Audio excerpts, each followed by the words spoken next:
So I would like to welcome everybody for this panel discussion titled Some Bridging with Nilesh Oak. We have two eminent panelists for this discussion today. First panelist is Dr. Varsha Sarda. She is the founder of Vagyajnakulam.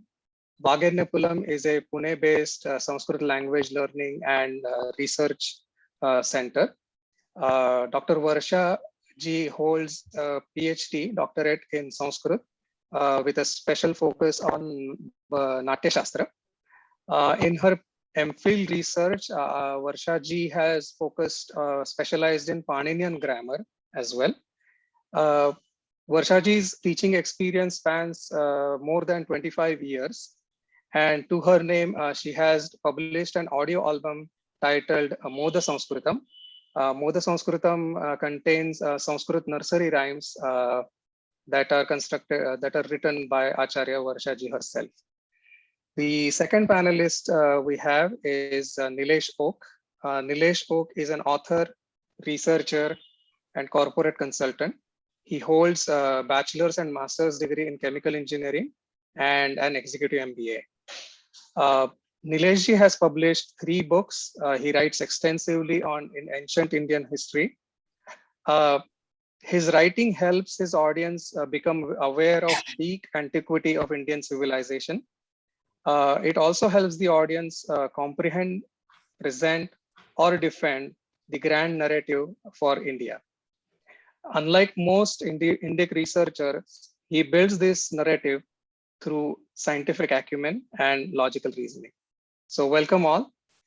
Before I ask the first question, just for everybody's sake, everyone other than the panelists, please keep yourself muted.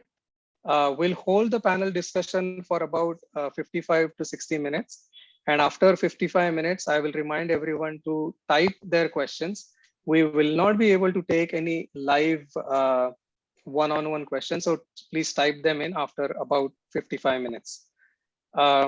So welcome all, Namo Namaha. I would like to open the discussion with my first question. So when we consider the field of research, global research, and let's not restrict ourselves to any particular field of research, what do you think is the need of current need in the field of research? And I would like to start with Varsha ji. Om Shri Paramatmane Namaha, Om Shri Sadgurave Namaha. Namaste Nilesh ji. I'm glad to have this discussion with you today. And I consider myself lucky to have this opportunity. So this was a long run in Sanskrit field, and this I feel this question is very relevant when I am looking forward towards all the interdisciplinary researches, where the definite role of Sanskrit is defined. So I feel that today's need in the field of research is post-evaluation. It has happened many times as we see that first of all, some research is done, and then that is executed, and then it is found out that these are the bad consequences of this execution of particular research. And these consequences, to cope them up or nil them up, again another research is launched and another research is conducted.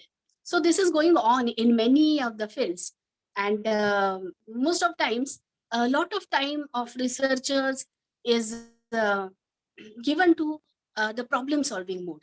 Means most of times one type of research is executed and it is accepted without post evaluation, and then the problems are occurred and problem solving mode is on and all the researchers are behind it. That. So I would like to listen to you about. So this is my first. I would like to express that this is my pain surviving constantly about the research field. Yeah, Namaskar, and thank you everyone for joining. And the kind of research that I involved myself, and I don't mean the engineering side of it, but one thing led to another. Uh, Started with Bhagavad Gita, and it wasn't so much a research, but it was just because my mother asked me to recite Bhagavad Gita, so I did it. So that it was that. But growing up, I heard these two extremes, which I don't think I'm exception. Most of us would have heard the same thing, which is uh, in the Indian context, it was said everything is there in our shastras, in our grantha. And then you hear the other extreme, which is to say there is nothing. There are these just stories, maybe something to entertain you. Maybe it's written in Sanskrit, but so what? So that was kind of the two extremes that I heard growing up, and I thought the truth has to be somewhere in the middle, not necessarily, but that's what I thought at that time.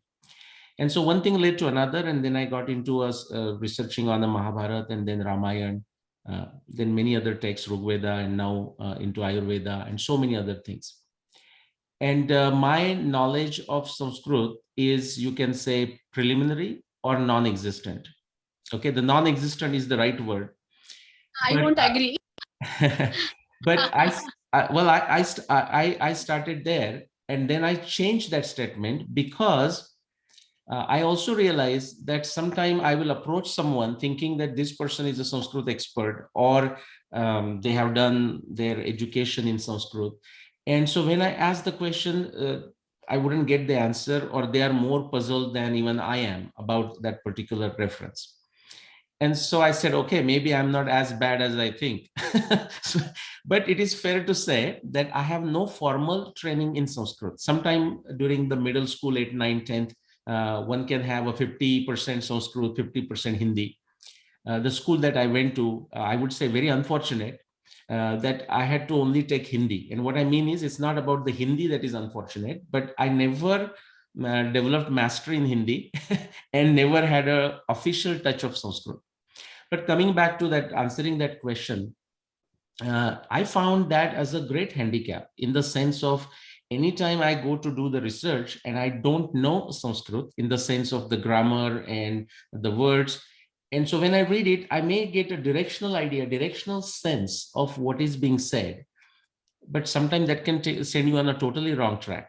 And so I think it's very important from my perspective to have a thorough, decent, good knowledge of Sanskrit, if depending on the subject, of course, but if any subject, if it involves tapping into the great reservoir of ancient Indian narratives. That is a generic word I use, right from the Rig Veda to any text, if it is in Sanskrit or even the local Indian languages. I call it ancient Indian narratives. So, Mandarji, that is my answer.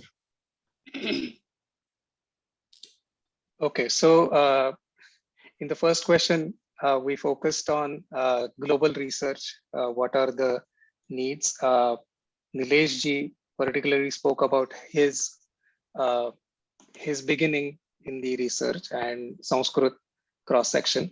So actually, this is a good segue for my second question.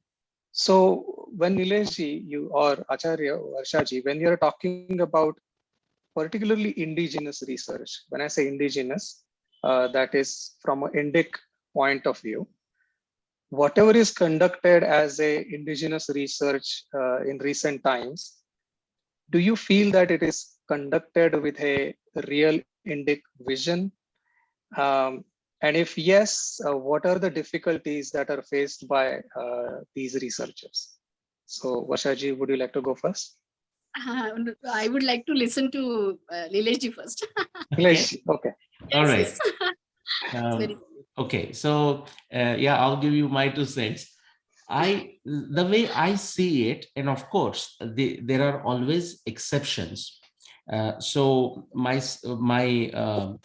response to the question of Mandarji is going to, I mean, it may appear harsh to some of the listeners, but as I said, that is the truth. That is my experience of, I would say, mm, close to 30 years now. Okay, and slightly longer, even when I was undergrad. I mean, I started doing research then, but I was so raw at that time that I did not face those limitations because I was just in absorb mode. I was reading something the first time I'm reading something. So I wasn't even to the extent of what are the different opinions or stuff like that. But say, let's take last 30 years. And what I find, and I come from an engineering discipline. I mean, it just so happened that was my background. And so every time I try to tackle the issue, obviously the term we use, Varshaji, is a Purva Paksha. Like before you are going to do something, you're going to go look at what everyone else has done, potentially trying to solve the same problem. And it actually surprised me, it disappointed me, it frustrated me to no end. As to, like, you will see all the famous names, many decorated names, but actually when you look at what they have done in the name of research, it frankly frustrated me. Now obviously, as I said, there are exceptions. For example, the specific area that I am predominantly focused on, like archaeoastronomy or astronomy in general, and using astronomy to date the ancient Indian text, and therefore specific individuals, specific historical events. And what I found is there are exceptions. So for example, I'll mention, everyone would know that name, Lokmanya Tilak. And so his books, I mean, phenomenal, to the extent, I mean, I don't know what the other questions Mandarji is going to ask, but if not, I will come back and talk about Tilak's work and how I use it right now. When somebody comes to me and says, Nileshji, now I also like to do research like you. I use books of Lokmanya Tilak as a test case for them to see, are they qualified, are they qualified to do this research, or are they just over enthusiastic? So there are exceptions. Shankar Balakrishna Dikshit, I consider him one of the greatest astronomers not of India, but of the world. Frankly, I don't know who else can come closer to it. And I'm not talking of the modern theories, but in terms of just a sheer grasp of it. And if we get time, or if we get into question and answer, I'll talk about some of the things that he determined. Number of you would have heard the name V.B. Ketkar. Venkatesh Bapuji Ketkar, again, just phenomenal. I mean, he's an astronomer, even phenomenal astronomer in the sense of modern astronomy. My point is, there are exceptional names, Dr. P.V. Vartak and so on. Now, see, they all can be, including myself, we can be wrong about what we have figured it out, because that is the method of science. That is the method of our Darshana Shastra, right? I mean, neti, not this, and we are making progress. But just to summarize the answer, I'm extremely disappointed. One thing I'll tell you, Mandarji, what I did recently, when Smriti Irani ji became a HR minister some time ago, and she did a phenomenal job in my mind. Like, people just complain, and I don't know what they complain about. One of the simple things she did is she said, well, at least let's make these things accessible to people, what people have done. And so she took this digitization initiative of all the thesis, MPhil, PhD thesis, everything that is there. And somebody sent me the link. And immediately I went there. I said, let's see what's happening in research in India, and that's true for the world. But if you talk of the Indology departments in the Western world, basically they are next to useless, and they are agenda driven. Okay, they are completely agenda driven. I mean, I have to go and look for an exception, period, okay, and I meet with all of them. Okay, it just that. But I thought, okay, I don't know much about India, so I downloaded. So my area being a Mahabharat, I just typed the keyword Mahabharat. Suddenly it gave me a list of hundreds of theses. I downloaded like a top meaning the latest, like a 20, 50, something like that. And I started reading those, and I thought those, I mean, exception none, randomly selected just by the recent date, all of them to be garbage. So that's my 2 cents. Varshaji. I would have. Okay. Yes, sir, this is actually to listen this. I'm worried about that. I'm from Sanskrit field. So actually, the thing is that as you say that Indology, field of Indology is agenda driven. The thing is more severe in the field of Sanskrit, that people are not knowing themselves that they are agenda driven. Means if a person knows that I want this agenda and I want to go through, then itself it is okay. Means he is understanding that what he is doing. But many people in the field of Sanskrit and also in our history, the interdisciplinary subjects, there also people are not realizing that they are agenda driven by some guidance or by some traditions or by some set of researches. So this is happening for a long time, and that's why it happens, in the field of Sanskrit. Though the person, we think that the person knows very well this Sanskrit, but we understand that he is also dependent on translations, and he's also too much dependent on not many dictionaries, or being dependent on dictionaries is not, I don't consider bad, but grasping the basic approach which is going on in the text, which is dependent on paribhasha. For that, we need Sanskrit word bank or knowledge, by which way the word is used in colloquial usages, and by which way it has become as paribhasha. It has used in the Shastra as paribhasha.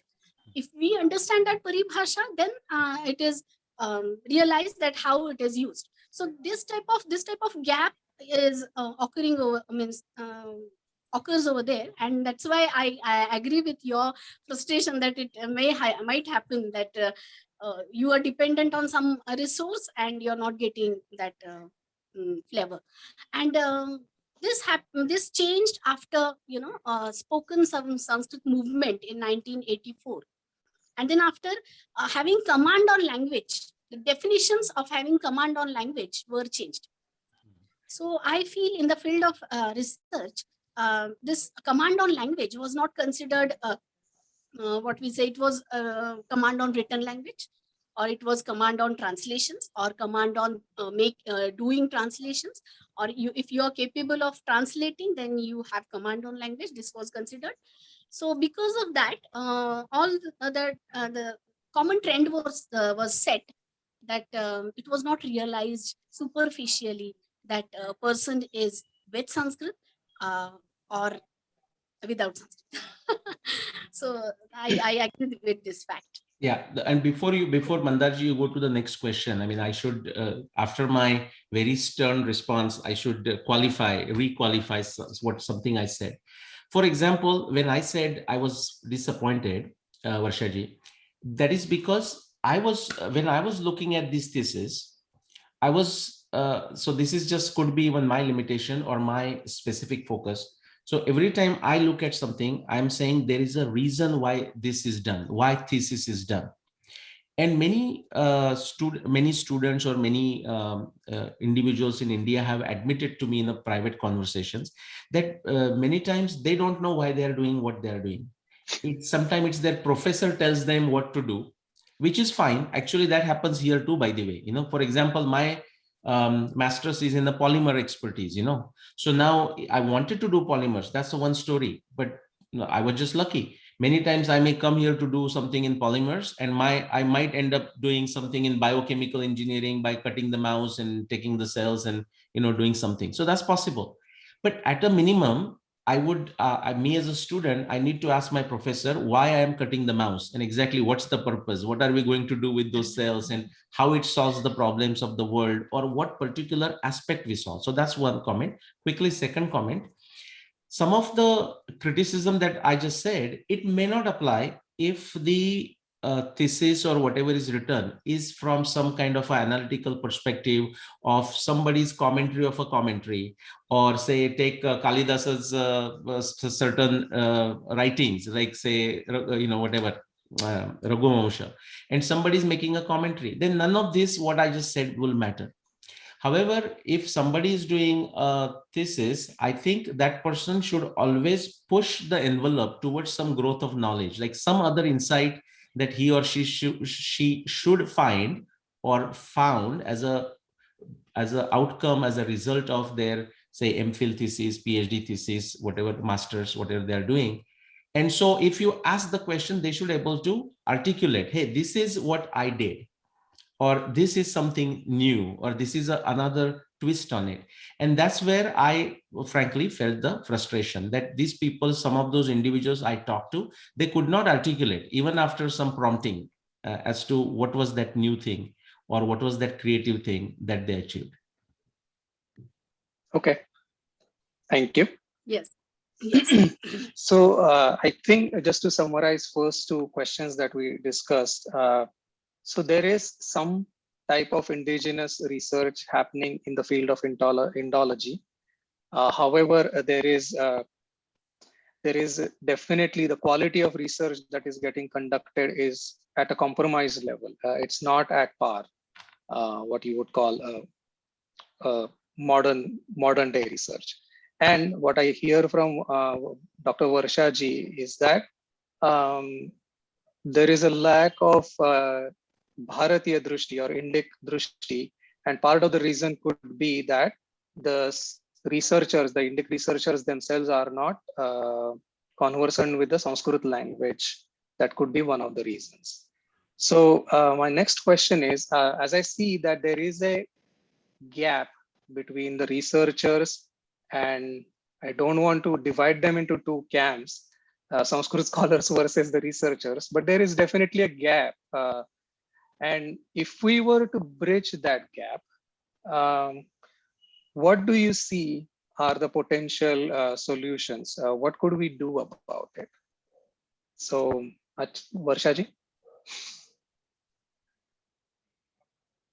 Actually, what frustration Nilesh ji has faced during his research tenure, it might be said that command on language should be defined very nicely. Means it should be definitely dependent on your capacity to tackle meanings through traditional grammar, which is Paninian grammar,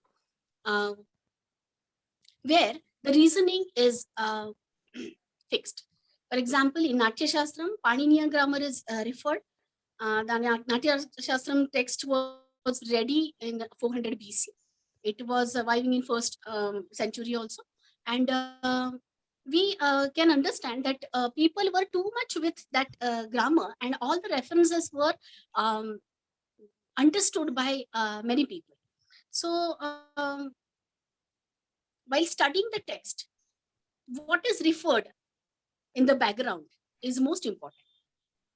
So this became very difficult in last 200 or 150 years, because optional means this might be there, this might be there. Opinions, versatile opinions were published, and a lot many theses are there, and lot many papers are there to refer, and lot many books are there to refer, and no particular conclusion is given.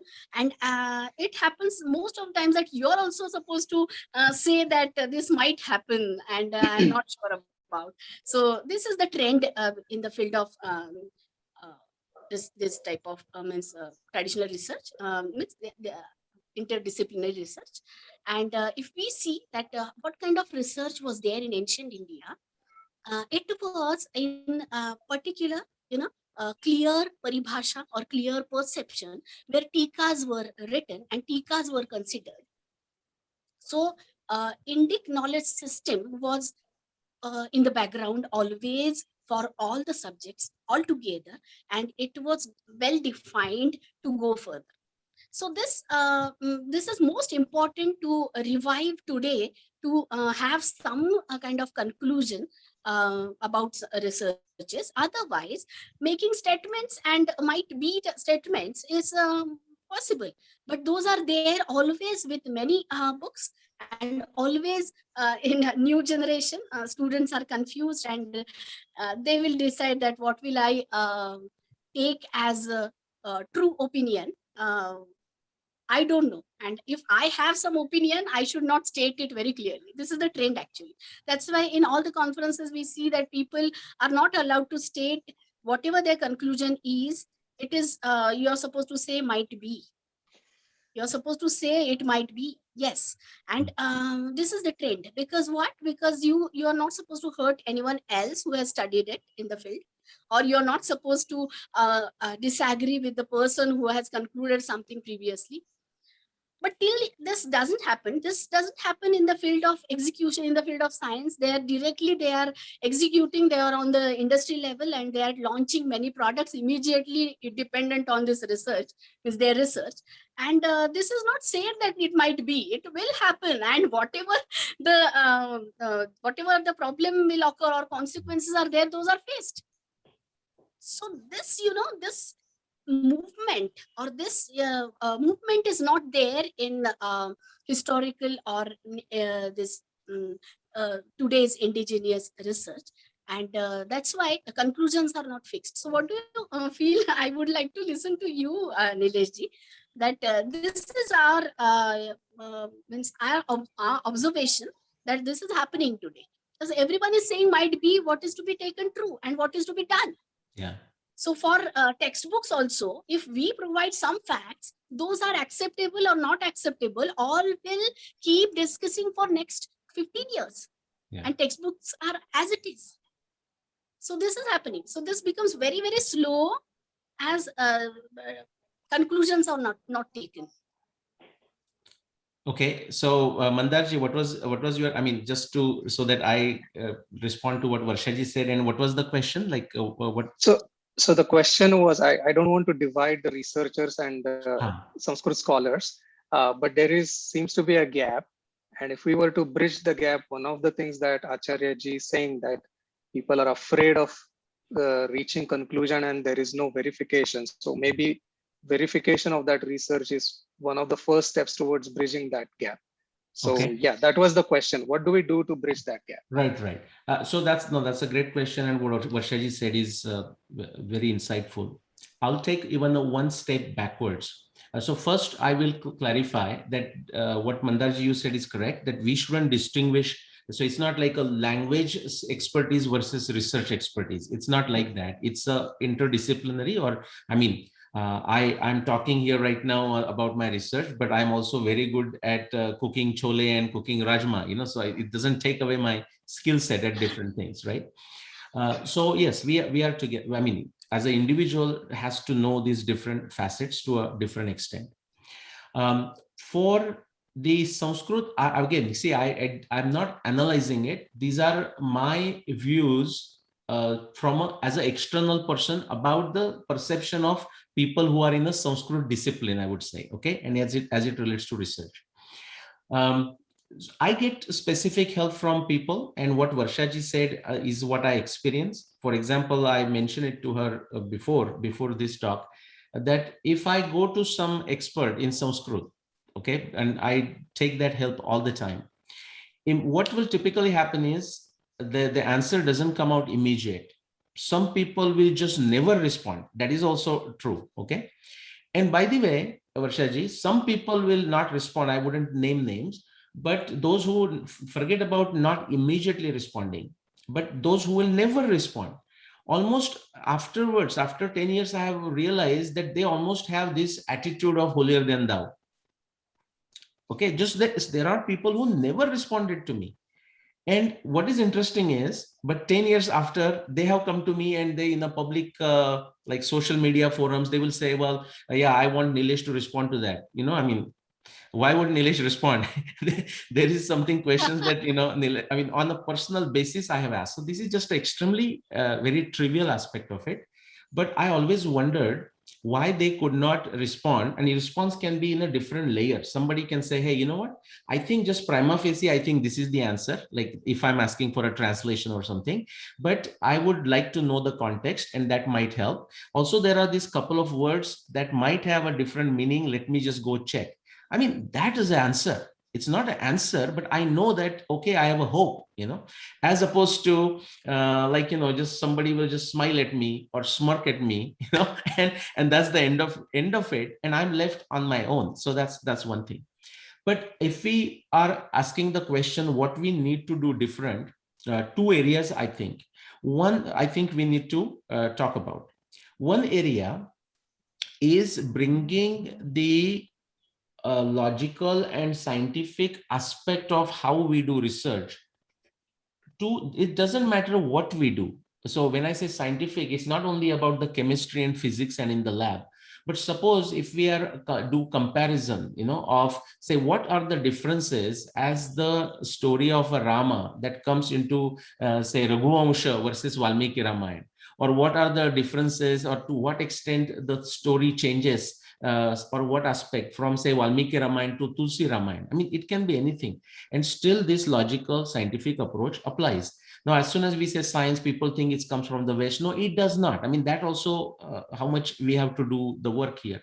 If you look at all our Darshana Shastra, it is there, right? So, I mean, we need to tell people that the Darshan Shastra is where, I mean, Nyaya Darshana, for example, is full of science. See, my journey to Darshan Shastra, especially Nyaya Shastra, for example, was backward, meaning I was like totally on a high octane of the Western science, which is great. It has made a lot of progress. From there backwards, I want to know more, and I came backwards to Nyaya Darshana. So that's one aspect that we need to make this aware. The second one, and this is my speculation, but I have a reason to speculate, and Varshaji and Mandarji, you can tell me otherwise. Just a purely Sanskrit studies, because I have nothing to do with the Sanskrit directly, so to say. But I get these emails where people want to, either the parents or the individuals, they want to come here and study in Indology. Usually they are called Department of South Asian Studies and stuff like that. Or parents want to send and they say, so now Nirajji, you are working in this area and my daughter wants to go, my son wants to go, or the individual says, I want to go. Which university do you suggest? And so on. And I'm saying, don't come. I mean, don't come to, I mean, unless you want to get a brainwashed, and, and I understand the temptation for, say, scholarship and good experience. Absolutely. I mean, that's totally justifiable. But I say, don't come. And this is my second point. The reason I say this, I said it initially that it's all agenda driven. And that's where possibly what Varshaji was saying actually came into being, which is to say here, what people were doing, the people who got into, say, think of a colonial times, going back to William Jones and afterwards, they created the Sanskrit chair at Oxford and whatnot. And their goal was to create the material that helps the British rule India. Okay, as far as the Indian knowledge and Indian science system is created. So they created agenda-based research. Okay, now that has come now. So actually we are learning from the Sanskrit guys. It has come to technical science now. The research that is done in the pharma and research that is done with the consumer products, it is done in that way. Like, what do you want to sell, or how much more money we can make and so on. So my point is, if India or the people in India in a Sanskrit field, it belongs to India, and nothing wrong in taking good things from outside. But if they start, or if they look at or continue to look at the Western Sanskrit departments as something like, wow, Harvard and Columbia and Oxford and Cambridge and Berkeley, okay, they are in fool's paradise. They are in fool's paradise. Here people are, I mean, somebody, without telling the name, I'll tell you, a well-known faculty, chaired professor, whatnot, like he will just say something like, say, Abhinav Gupta, okay, or like a Prashasti, and then our fools from engineering institutes who have come here, they will be saying, sir, but I am conducting some small Sanskrit workshop. Will you give me some suggestion? Well, the guy doesn't know any Sanskrit. He may be holding a Sanskrit chair here, but that doesn't mean anything. But just because he's an American guy and he is connected with a well-known famous university, we look at them as like a Gandharvas and Devas. That is the problem. And so their incompetence has transferred to possibly on the Indian side. These are my speculations from outside, Yes. Best observation, Nileshji. So practically this has happened. Yes, means I agree, totally agree. But it is, just like how consumers will propagate their, way. This has happened that they get status by this. So international status is provided, and chairs are there, and scholarships are there. So it goes on. this is the attention that how we will shift whole of this perception dependent on Indian knowledge system, where the people are very useful who are doing work for the sake of work. Though people are blaming them, they'll keep working for their text or their subject. Though people will appreciate them, they'll keep working for their text or their subject. So these type of people are traditional, who are studying traditional shastras. Those people are very, very useful because they are so authentic by their side. And I agree that you have got this experience that people are taking time to respond you. So there are two reasons. It might be the first reason that they are not knowing it, or they are supposed to search it out, because the versatile,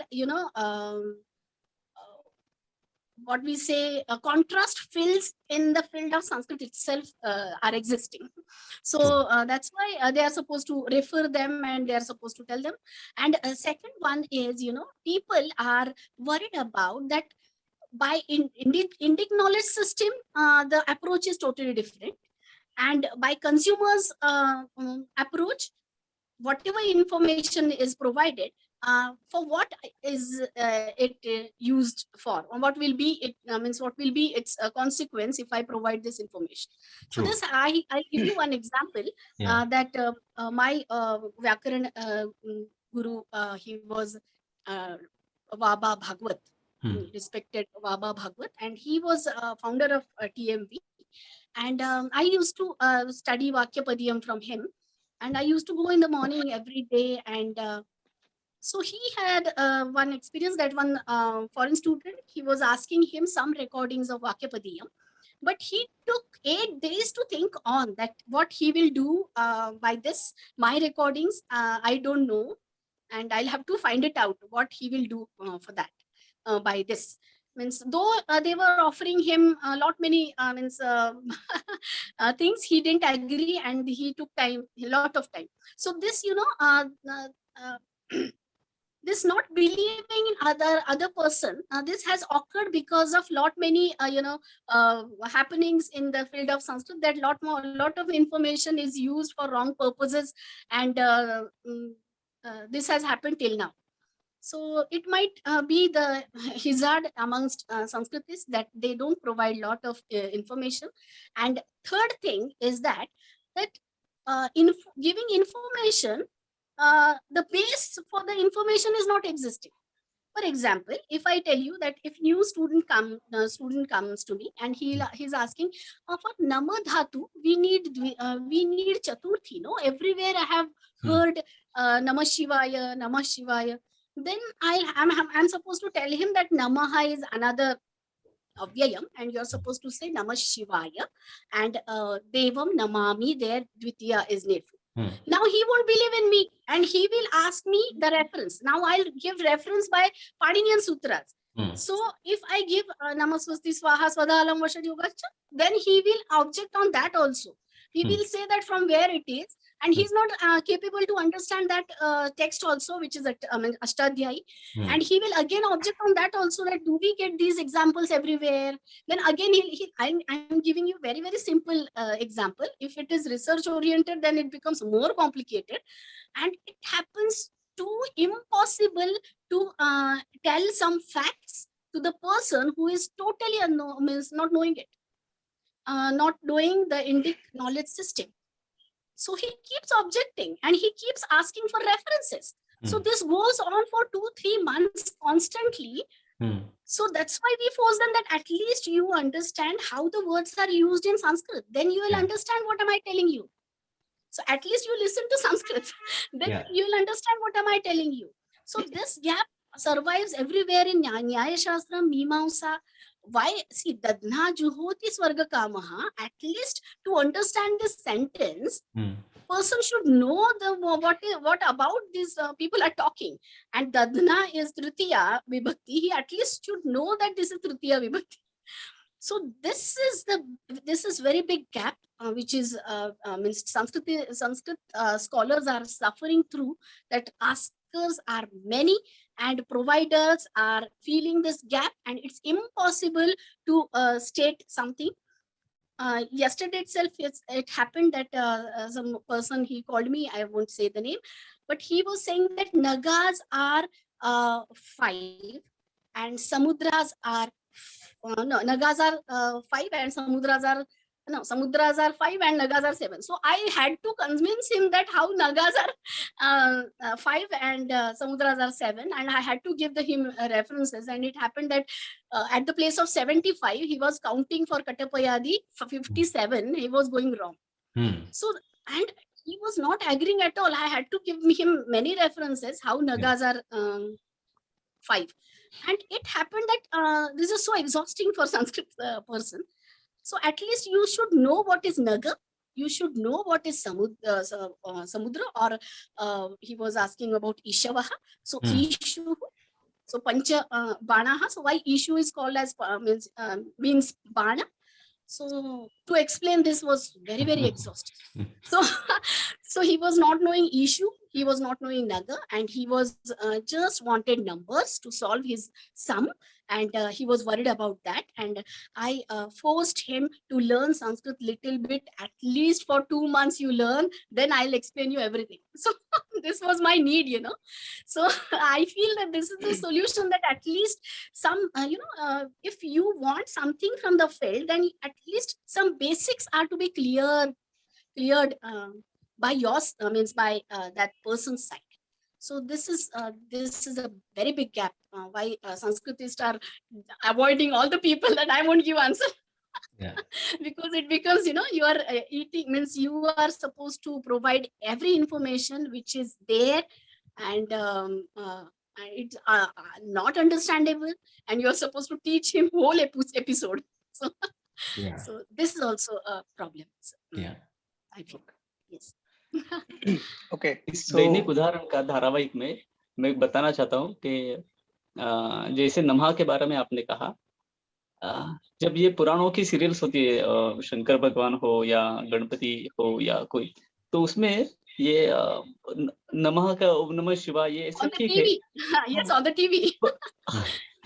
तब TV में क्या दिखाया जाता है serial में, ओम ब्रह्माय नमः ऐसे बोलते हैं। तो शिव का शिवाय, ब्रह्म का ब्रह्माय, तो ब्रह्मणे होता है वो। मैं जब सुनता था ये ब्रह्माय शब्द हुआ कैसे?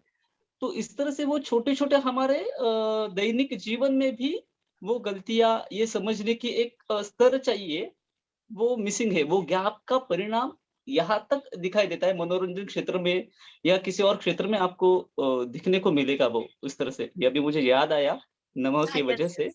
इसलिए मैंने जस्ट शेयर Thank you, करना चाहा। Ji, you have added on. Yes. So Nilesh ji, this is this. I wanted to say that ignorance about Sanskrit is taken for granted. That being ignorant in Sanskrit is not considered very bad. So, Well, and people are working constantly. Right. Well, I mean, to be fair to everyone in the Sanskrit field, I would say that you shouldn't feel as bad as you feel, because I don't think it's what you just described is not limited to Sanskrit. Meaning, and therefore I was going to ask, as you were narrating, if in your life you have seen this difference, meaning not your personal life, but you, as you interact with the students or otherwise, say 10 years ago was somewhat different, and I wouldn't say better or something, but somewhat different than today, because I sense it even in a workplace. People come more, and you would imagine the smartphone would have made them smarter, but sometimes they have outsourced the smartness to the smartphone. That's what I feel, which is to say, workplace, they will come and I said, well, so what have you done? So in pricing, for example, and the person who is working for me will say, you tell me what to do. I said, this is an area where it's not like, so I say, you're also working in this area for 10 years. So tell me what you have done. He or she will say, just forget it. Just tell me what to do. Then when I tell them, then just like you said, they will start asking, okay, what is this? What is this? What is this? I mean, almost. So it's not limited to just your field. So possibly something else is changing in the background for everyone. I like to call it postmodernism, but that's just my 2 cents on it. But I would say at least it is limited to the work. Here it goes for research, and people are claiming their researches. Yeah, agreed. So this is most dangerous. Yeah. Yes, So not to change the subject, and so I will not go into detail, but before, when I give my presentations on any subject, if I have a luxury, I usually talk about a triad of like a Shraddha, Samshaya, and Jidnyasa. I don't know if you, but Shraddha, from all three words from Bhagavad Gita, I'm saying, Samshaya is of a different kind. So Samshaya is of a mind versus buddhi. Shraddha can be sattvic or tamasic, and a Jidnyasa can be just idle curiosity or saprayojana, And so when that idle curiosity, tamasi shraddha, and just the samshaya of a mind comes together, we are sitting on a disaster, just waiting to happen. And that's what we see, like the example that you just gave, that's what I was thinking there. Yeah. So, I mean, I wrote it down. And so something else came to me is from, say, Patanjali, like where he says, Shraddha, Virya, Smriti, Samadhi, Pradnya, Purvaka, Itaresham. Many people don't know that they need Shraddha. They need to do some, put some efforts, need to do tapasya, need to have some background knowledge, memorize things. People don't see the importance of memorizing anymore. That, I mean, so we are now, just maybe going on a tangent. So I'll give it back to Mandarji. No, Mandarji, you no can take problem. us to next question. Yes, yes. Yeah, the original question was, what do we do about this gap? So you, Nilesh, you gave us some insight about the way Western universities are going and how we look at it. So there is some work needed to be done. And Dr. Varsha ji gave us the Sanskrit point of view that people need to start learning the language. They need to start learning the original Indic knowledge system. So that will help bridge the gap. I would like to take this a little bit further.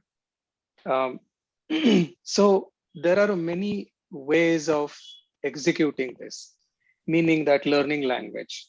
So particular question for Varsha ji is that out of these many methods that are available of learning language, what are these methods? And could you point out some efficient methods that would help researchers save on some time? yes. Thank you very much for asking this question. I'm very much eager in this field to work on and express myself anywhere and anyhow, because there are methods where you're capable of translating. You are capable of referring dictionaries, and you're capable of uh, reading the text and getting meaning out of it by the help of dictionaries.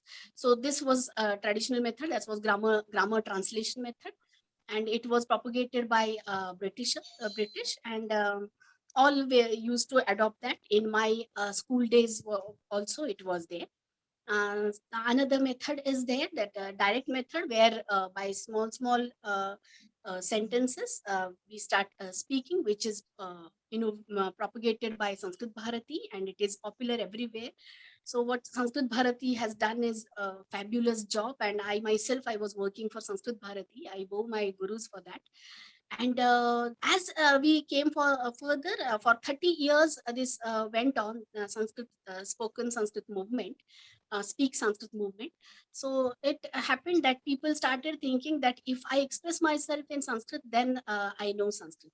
So this means new trend was set, and it is said that bhashyate sa bhasha, and people adopted Sanskrit by this way. So this was a direct method, and now after this 30 years, I have I'm standing for the method which is for constructivism, and there the spontaneous expression is given importance, and your akanksha is developed. As Nilesh ji said in his statement, that jidnyasa is different. It might be very general curiosity. So I would use word akanksha, where your need of knowing is too much, that you find out your solutions on your own by taking some efforts, and you are provided those opportunities to take the effort. So this akanksha paddhati is very traditional. It is there in all the shastras. We call it akanksha paddhati. But to provoke this akanksha, that atmosphere was there in ancient India, where it is today, it is not there. So that is created by some situations, and it happens naturally that people won't understand how they have started thinking in Sanskrit and how they are expressing so promptly and spontaneously. So this is made the point in this method, and I feel that lot many people should learn by this method, where they would very easily adopt Sanskrit and start expressing themselves, and they will understand that same thing is going on in Kadambari. They are also talking like this, and I can read that. Whatever I'm saying, I can read that. So this factually this is true, and this goes on with many texts which are ancient texts, and same language is identified over there, and this experience is fabulous, that I myself am using this language, and the same language I could get in the ancient text, which is giving me some Shastra information. So this experience is very rich experience, and people should go for this. So this is the solution I feel.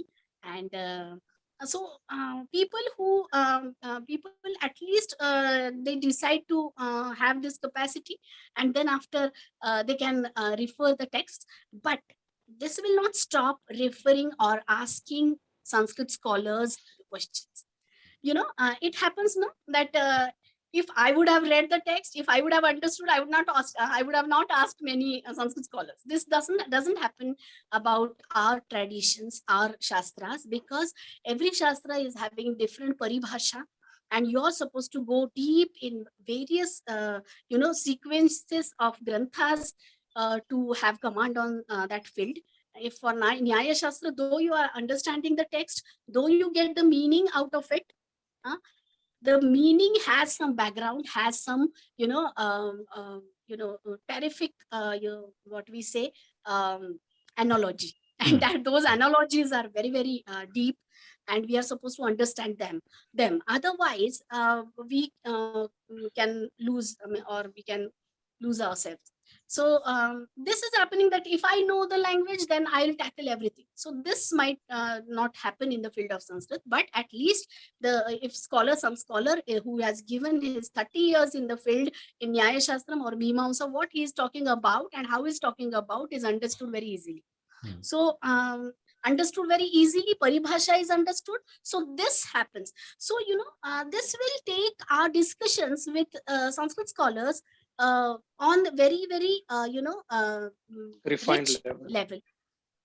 refined level, and on some advanced level they'll be capable to give you knowledge, and so this should happen, and I feel that we should stand to make it happen. Yes. So Nilesh, sorry, it was kind of a one-sided question, but would you like to add?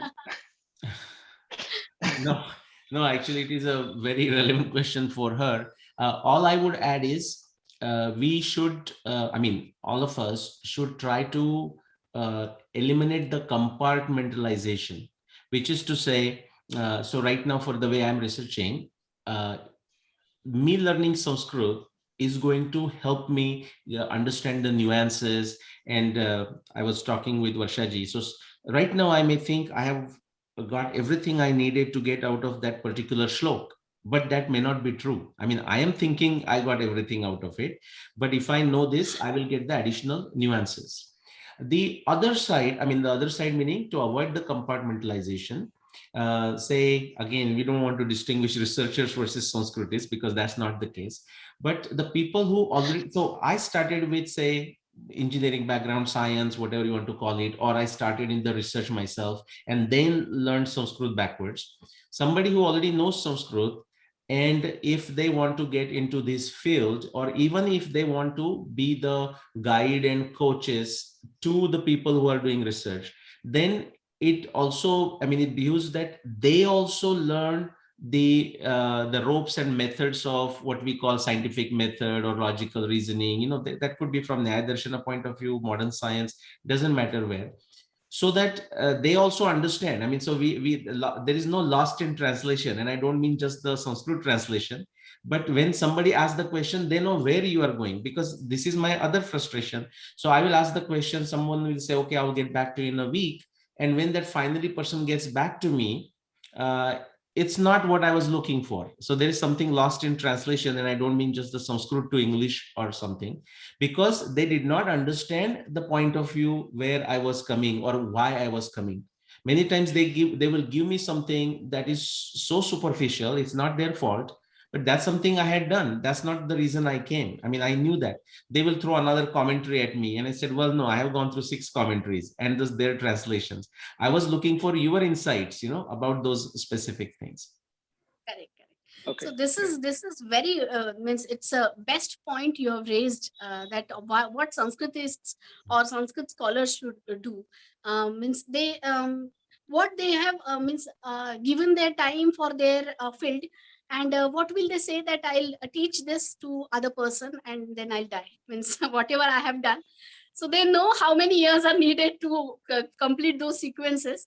But to expect that they should connect with modern science or modern informations which are needful to understand what is being asked. So to this, we don't have any system to provide this type of knowledge to Sanskrit scholars.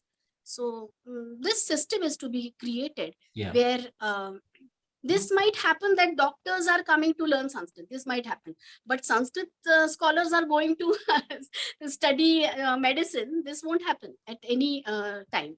So this is the matter of educational system which we have, and how Sanskrit scholars will go towards all these fields. I don't know the solution. Yeah. Just quickly, I will add, Mandarji, before you go to the next one. See here, what I am referring to, Varshaji, is not necessarily someone becoming a doctor, full doctor, like a medical professional. And I know you didn't mean that. For example, I'll tell you, I'm just a humble plastic salesperson. Okay. I mean, that's what my first job was. The point is, right now, I mean, I started my research in astronomy from Mahabharata and Ramayana.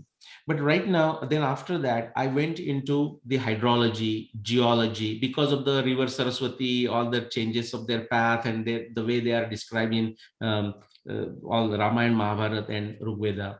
Then based on that, I went into afterwards into genetics, because looking at the migration and the whole nonsense of Aryan invasion and all that. So I went into archaeology, then Dwarka flooding. So I went to whole oceanography. Then why the migrations went outside from Saraswati region, I went into climatology. And frankly, I'll tell you, with my experience, if again one has a dedication, it doesn't take much, because we are not asking people to be expert that they do the original research, but ability to grasp the research done in another field. Okay, so and that's something it's not again pointing fingers at Sanskritist, so to say, but if they have it, my point is, if they know Sanskrit, they are sitting on a what you can say, a treasure house, right? I mean, they are sitting on the treasure house, but now there is like a whole oil exploration to be done, like a Saudi Arabia. But the person says, no, I don't want to learn about oil exploration. This says, no, hold on, you can learn this in 6 months, and now all you are doing is just pumping oil. But the person says, I won't do it. Almost it's like that, because what a powerful position, as I see it, somebody who is very conversant and flexible with Sanskrit, and how much of a knowledge they're sitting on. You just go to Bhandarkar Oriental and there are so many manuscripts. All you see is a dust. I mean, they are not been even opened and they have not been scanned. And who knows what is sitting in those manuscripts. Yes, this is true. And people always tell me that you're sitting on gold mine, and what do you do? So this is true. And how to tackle it out? See, being open to all the streams of knowledge, that is one quality. And we are supposed to inculcate this quality to people who are opting for Sanskrit. I would add on that in modern age, whatever streams of knowledge are there, those and whatever streams of knowledge are surviving in ancient Indian texts, those are totally different. The Indic approach, Indic knowledge systems approach is totally sustainable. They won't propagate anything for consumption. they won't propagate anything for time being. They won't propagate, or they will leave their conclusion aside if it is not working well for all. So this is the approach, and in modern this scientific world, in all the streams, the consumers are there and they are dominant, and the researchers are suppressed, which are not having so-called productive ability, or if they are not connected with the commercial things, then those researchers are suppressed. So this problem also survives, that this bridging is very, very difficult to come out of that ancient Indian approach towards this commercial, international, as well established approach, where the consumers themselves are deciding which research is to be promoted. So this bridging is also, I feel, that a needful step towards this happening. Yeah, That and we'll Sanskrit is definitely to discuss start. this more maybe another time, because I have my, I have a good number of thoughts on that one, like I have good. Wow, thank you very much. Yeah, but I don't want to give it today. Like, we have almost like excluded Mandarji, into No this. problem. He's saying what's happening to my questions, maybe, like if he has anything. Yeah. No. So we have spent about 60 minutes. I have one final questions, and then we'll take audience questions. So my last question is, so we agree that language learning by the researchers is also necessary. Acharya Varshaji mentioned efficient methods that are available. Mass Sanskrit learning will also help propagate the Indic knowledge system. My last question, maybe Nilesh, you can help here, is that there are many researchers like you who are referring to the ancient texts, Sanskrit texts. So there is definitely opportunity for the interdisciplinary research. So both of you, would you like to, other than dating Mahabharata that you have already concluded, are there any more examples of interdisciplinary research which could help bridge this gap as well? Okay. Do you want me to start? Like, go ahead. Yeah. Okay. I mean, it's Mandarji, I'll come back to you and say, jokingly, of course, how much time do you have? It's like I can put the dating completely aside, and I wanted to say something on the dating too, but I'll come back to that maybe in a question answer or the next time. When Varshaji mentioned like the Natya Shastra or Panini, and in the context 400 BCE, and then I was going to say, how, not her, but how did somebody arrive at 400 BCE, and then if you go drill it down, you will find there is no foundation for it whatsoever. I'm willing to tell. And I even don't know exactly what Varshaji referred to 400 BCE, whether to Natya Shastra or a Panini, or it doesn't matter. I can, based on my research, I tell you there is no basis whatsoever, but it is a date that is given to us by someone at a Harvard, possibly 50 years ago. Okay, the person said, what should I do today, while sipping on a glass of wine, and just say 400 sounds good. There is a 30-second video of Sheldon Pollock from Columbia University.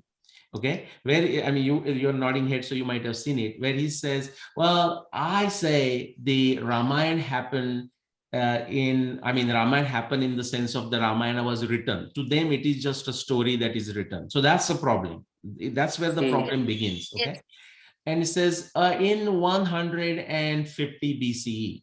And then in that 30-second clip, he says, and why do I say that? He takes a pause. And then he says, because I can. Wow. Okay. Yeah. That's the level of arrogance and stupidity exist in the Western Indology studies. We should be aware of it. I mean, the young people who are studying right now, not because they just see the person in a tie and a 3-piece suit. No, please, so that's one. But to answer your question, something away from the dating, but this is going back to 2008. I worked on, so in Pune, guys, you would know something called, now the India also knows, Kailash Jeevan. You know that, right? From the Assam, right? Something similar with my business partner from France, so we were working together. We created something similar, so you can immediately visualize as a Kailash Jeevan, not exactly Kailash Jeevan. We were traveling worldwide, and so global travelers, and a jet lag is an issue. So we came up with something based on the knowledge from aromatherapy that comes from France, Ayurveda from here. I'm like a self-taught in almost everything. So we put together, we created 36 different formulations. If you know the whole food chain, like if you have heard, it's like a whole food, very organic and blah, blah, blah here. We actually made a connection with them. We have sat in their stores and sold our product, okay? And on this thing, we got 30-40 people, volunteers in America to come and test it. And now I will tell you where the collaboration comes. Now what we wanted is, yes, we can sell it. The product is working. We have got the test done. We got the manufacturing kind of lined up. And now just for authenticity, we wanted an aromatherapy expert and an Ayurveda expert. So aromatherapy expert from Switzerland we found, and he was willing to work with us, write white papers. And now it was my job, being an Indian, to find an Ayurveda expert. And that was such a tough thing. Finding an Ayurveda expert was not difficult. I mean, the people with the degrees, that was easy. I wouldn't go into names. I found few.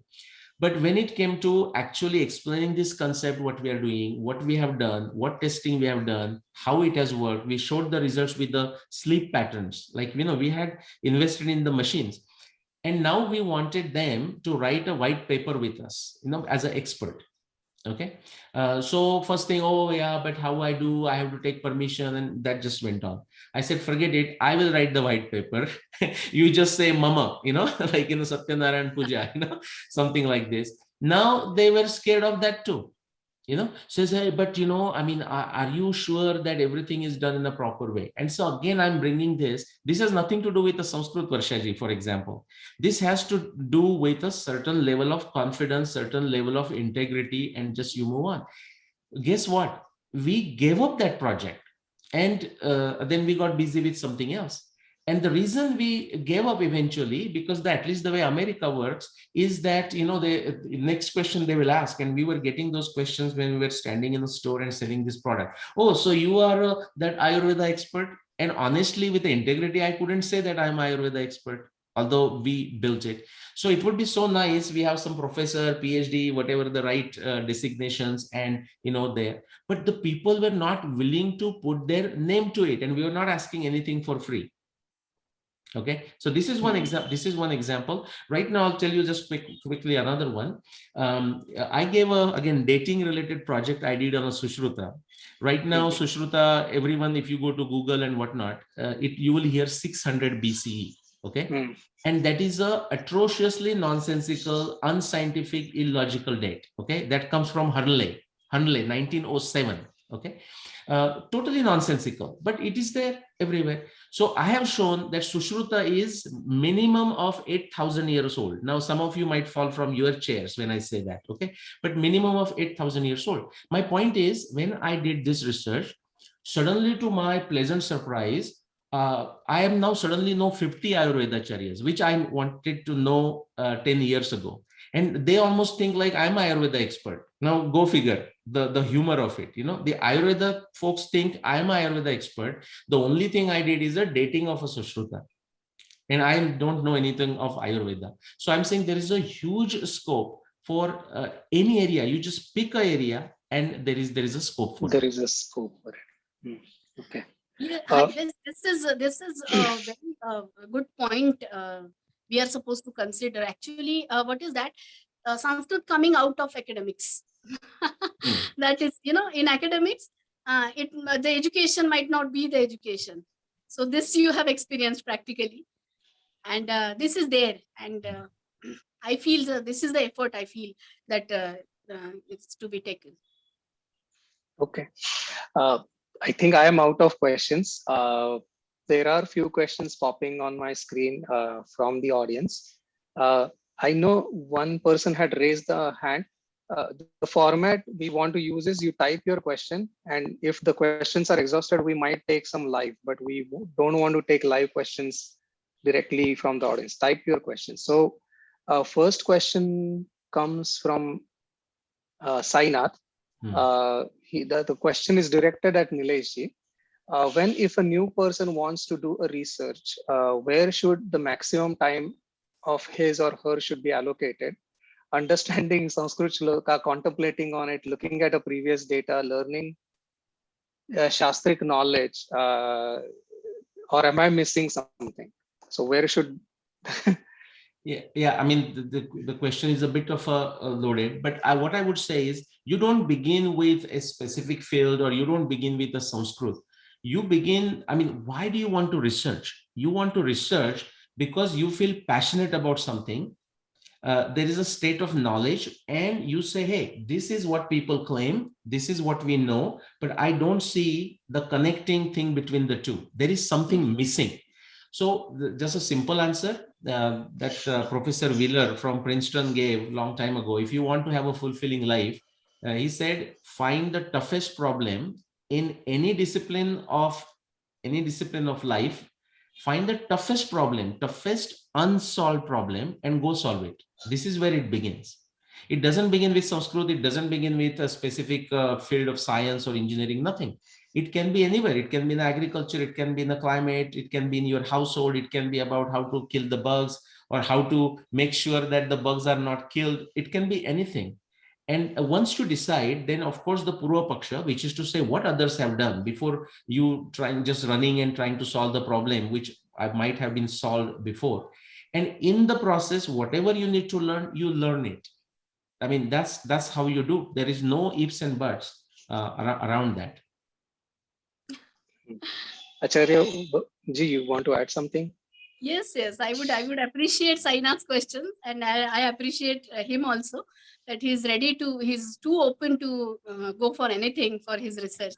So I feel that this is the solution, that tackle out, it comes across to whatever comes across you, you just sort it out and go further. Wherever you are some hazards to waste your time, you're supposed to identify that you're wasting time here. Actually, sometimes if you are positively doing something, then you won't waste time. But if you are with half information, if you are trying to solve something, then you might waste time. So this may happen, and I've seen many researchers wasting their time.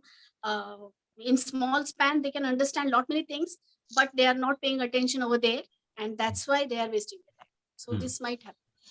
Thank you very much. Thank you. The next question comes from Kiranji. He writes that it is generally agreed that the Sanskrit language, this is a very interesting question.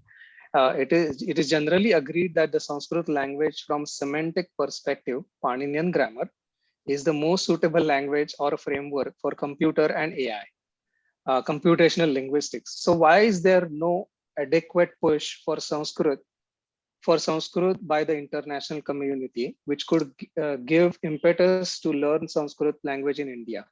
So he's talking about using Sanskrit as a programming language, or for computers and AI, for computational linguistics. And why is there lack of push for Sanskrit from international? So it's a twofold question. Anybody? Yes, Nilesh, please. Okay, so I would say this is our problem. For example, I mean, it's perfect to ask that question, and I'm not saying whoever the individual asks, suddenly he or she has so many resources that they can do something about it. But we ask that question, we are saying why there is no push. And my point is, I mean, who is that out there? I mean, we know the wonderful story of Upanishad, like 10 individuals were traveling through the forest, and every time they will stop and take a count, so that making sure no tiger did not attack one of them. And so every time they count 1, 2, 3, 4, 5, 6, 7, 8, 9, and they would always say, what happened to the 10th guy? You may know the story. And then the next place they go and they count 10 again. And what happens, count to 9, and they say, oh, where is the 10th guy?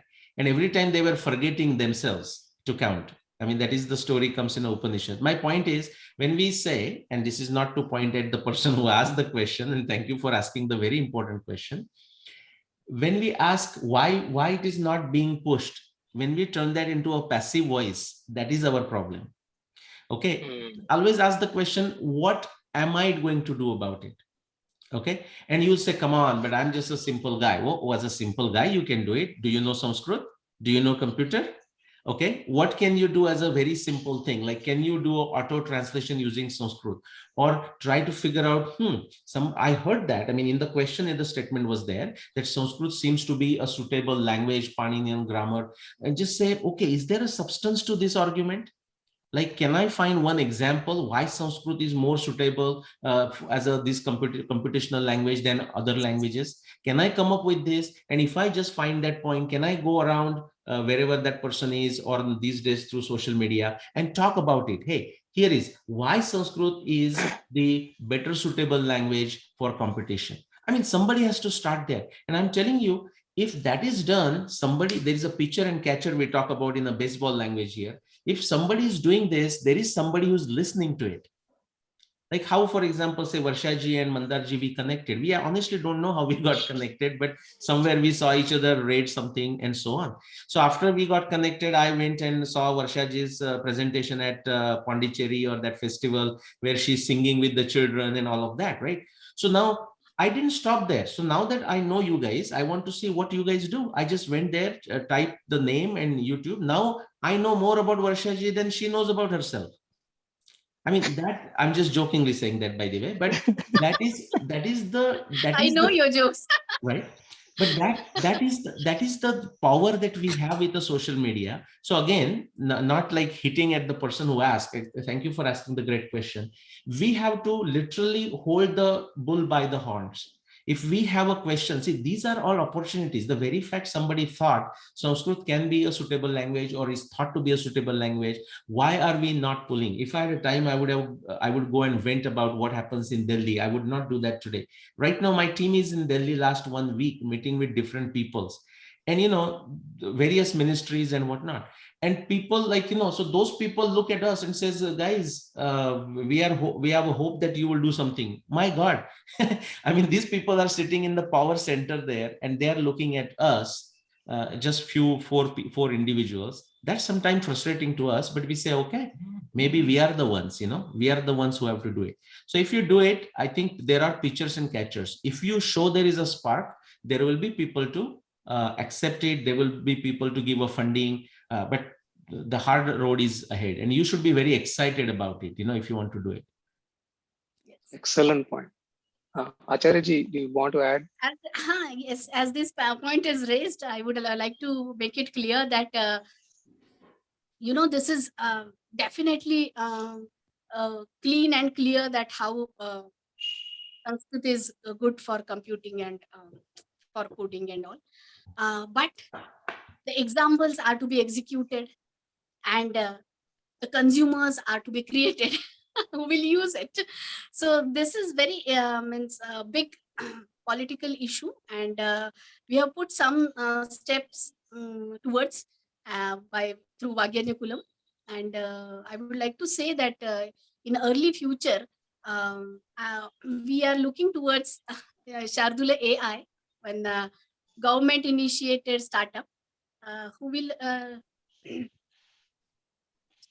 put some steps with all the researchers in the field of computers, and definitely the consumers will come forward to take that product, and it might happen that this is in the cycle is a problem today.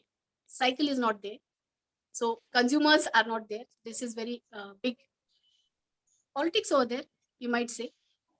So this cycle will be generated, the wheel will be pushed further, and then it might work. So this is there. So to answer that question, yes, we need to grab it by the horns, as Nileshji said. And yes, there is an active effort, Kiranji, from Vagyanakulam, There is a collaboration ongoing. Once it is formalized, we'll come out with the announcement. It is with Shardula, so the name is out. So the next question comes from Vishnu. We have time for maybe we have 2 or 3 more questions. Sanskrit is the root of Pali, Prakrit, Marathi, Telugu, and other languages. But in southern parts of the country, radical groups are attempting to make their language refined in front of Sanskrit. How to tackle such narratives? Education, I guess. Yeah, Go ahead. yeah. But for Varshaji, do you want to go first? I would like to listen it again. Will you frame Yeah, it yeah. again, please? Yeah. So Sanskrit is the root. So the statement says that it is the root of all the Indian languages, including the southern languages. But in the southern part of the country, there are radical groups attempting to make their language to be refined from Sanskrit, meaning they want to portray their language as more refined than the Sanskrit, I guess. How to tackle that narrative that their language is, although apart from Tamil, I guess we know that most of the Indian languages are originated from Sanskrit. Yes. So I would like to make it clear that there are no contradictions at all. Sanskrit doesn't contradict with any which language, and Tamil is very rich language, and it has its own, own nature of building words or using words. So Tamil is having less alphabets, and it's dependent on some different sounds which are half pronounced. So this is the speciality of Tamil, and Tamil has become very rich because of this aspect. And Sanskrit respects Tamil, and we get many Sanskrit words in Tamil. So this contradiction actually practically doesn't exist. This propaganda is political, and we can understand that how Sanskrit and Tamil went parallel. Tamil language was more older than it is said than Sanskrit. Current research, but if we go on, we can understand that languages were surviving at a time. There was no time where only Sanskrit was surviving, only Tamil was surviving. No, it was not there. More than 200 languages were operating actively at a time. This is ancient Indian, ethos. Means this is our speciality, that we were having versatile languages, and those languages were dependent on each other.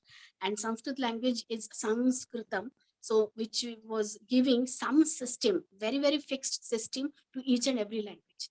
So it doesn't it doesn't say that there is some kind of contradictions, and those contradictions are, if there are there, those are created, and those are very small. So they might vanish with these Tamil and Sanskrit learnings and propagation of Indian languages. Yeah, I'll just add now. What happens is, if you are sitting in India, you have to answer these questions slightly different than say me sitting here.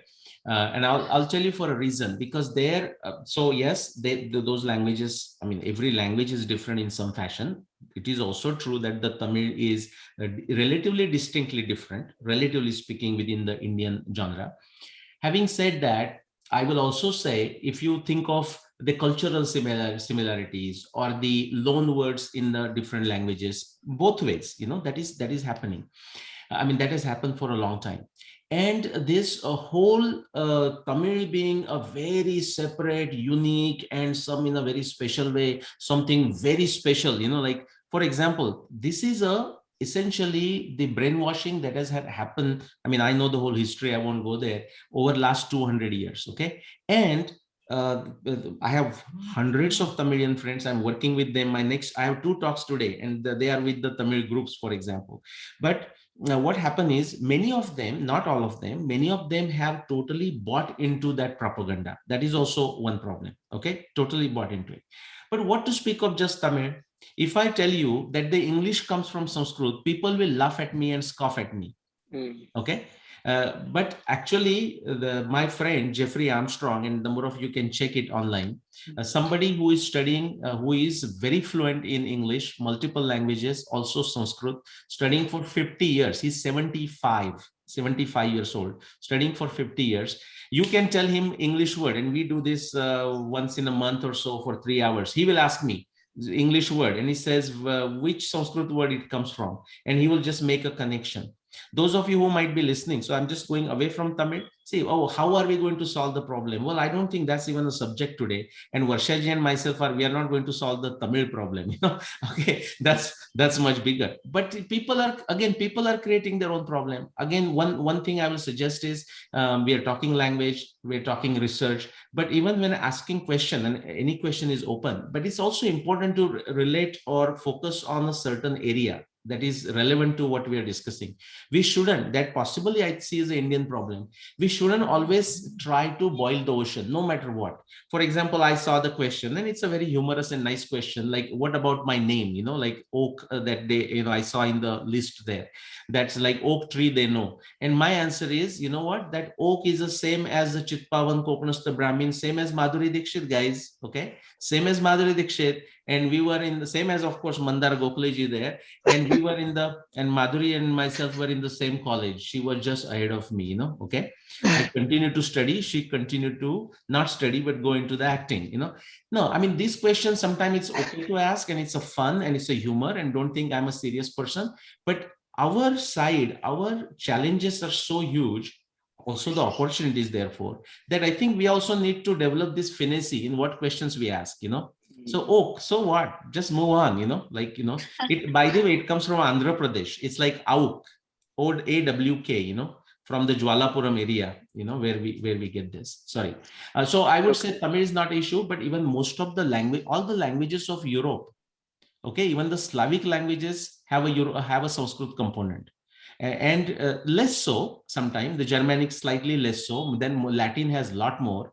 I speak few languages. I mean, I speak Spanish. I tend to remember words in Spanish by going back to either Marathi or Sanskrit. And that's how I remember the word. Possible. Thank you. Thank you very much, Nilesh ji, for raising this. Yes, very nice. Thank you very much. I appreciate you for this. Thank you very much. So just to keep a tab on time, we have crossed about 90 minutes. There is one. Yeah, let's take one last question. One last question. Okay. So Diksha ji is asking, I actually wasn't sure how, okay. If cultural gap is bridged, won't it be easier to bridge the perspective, or at least build an understanding from where the person is coming from? That is a subtle way. If we start to see it like a language beyond its religion, research-oriented background, improve the entertainment works in Sanskrit and thereby build the comfort level. Then the gap between traditional Sanskrit community and people joining post-Western education. Make sense? No, it doesn't make sense to me. I'll just take that as a point to say, see, when we ask a question, I mean, again, these guys may be part of your group or something, that's fine. But I would say, usually sometimes I say the question begins with what, where, how, why, etc. And usually it's a sentence. Like if you give us such of a huge background and again try to, I mean, I listened to you, what Mandarji you read, boil the ocean. I mean, it's very hard for us to give a very clear answer. Okay. I would say that making Sanskrit easy cannot cancel out its background. We don't make Sanskrit easy by cancelling out its background, as it is said over there in the question. Yeah, I will just add, Varshaji, to something that also answers the question that was asked before, Sanskrit as a good language for computation and artificial intelligence and something. In fact, this is very important that we hold the bull by the horns on this one, because in America or in the Western world, you can say, people are already making use of Sanskrit. They are already working on it to use it into the AI and the automatic translations and so on. The challenge is, if we leave it to them, they are going to do it in a very reductionist fashion. So something that they don't understand, something that they cannot even say, like a no or a hello, like the Tamil and Marathi kind of thing, right? That Samul Hamasya Pam Sure, like it was there in Rigveda, but it has gone out in Hindi, for the hello is gone, right? Something that they don't understand, something that they cannot do anything, they are going to remove it. That is their style. So if we don't want to lose the originality for which actually Sanskrit is so precious, then we have to take the lead. We cannot wait for them to do it, but that's how it appears that we are. And even with the limited resources, we can do a lot. And once we establish our credibility, I'll tell you, we don't have to even depend on the governments. Like if there is an application, it may be commercial, it may be non-commercial, but if people see the value of it, the money comes, the support comes, the money comes. Yes. Excellent. Thank you. There is one last question. I think there is no. So is Sanskrit a language of science? Is Sanskrit a language of science? Actually, in one sentence, it's itself is a scientific language. So it's, Yeah, in the sense of it's a synthetic language, you mean, Varshaji? Like it's a kruta, like Sanskrita in that sense, like it is thoughtfully constructed? no, No? it is, see, our whole Srishti itself is very thoughtful. So this, Sanskrit is vibrational language, which is directly connected to Srishti. So say it Ishvara Tattva, and that's why it's very, very, this is very systematic, and it is not created language. It's inbuilt creation of Srishti. Right. And So so that's why it is too scientific. yeah, I mean, I will add to it, which is to say, just from limited scientific breakthroughs that we know, like, for example, human beings can speak and enunciate and pronounce multiple things that say like monkeys or apes cannot do it. And scientists think, we don't know for sure whether that's true or not, it is attributed to certain portions of a gene called FOXP2. I don't know if you have heard that. That's how we can vocalize it. And to Varshaji's point, therefore, even if we just take an evolutionary model, like that's how finally we learned the language. Literally, we were learning the language from what we are seeing in the nature, in the Srishti, which is to say the wind is blowing and wind is making a certain sound, like the way we feel it's making a sound. That was used to create a word for the wind, so to say.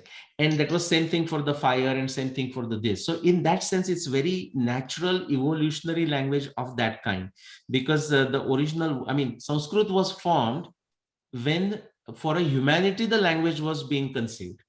That is a good way to say it. Yes. Okay. There are no more questions. So I would like to thank everybody who has attended in the audience. I would like to thank Nileshji for your time. And of course, Dr. Varshaji, thank you for your time as well. So I would like to conclude this talk today, and I hope to have more interactions with you, Nileshji, in the future. Thank you very much. Thanks, everyone. Thank you, everyone. Sarvebhya namaha. Sarvebhya namo namaha.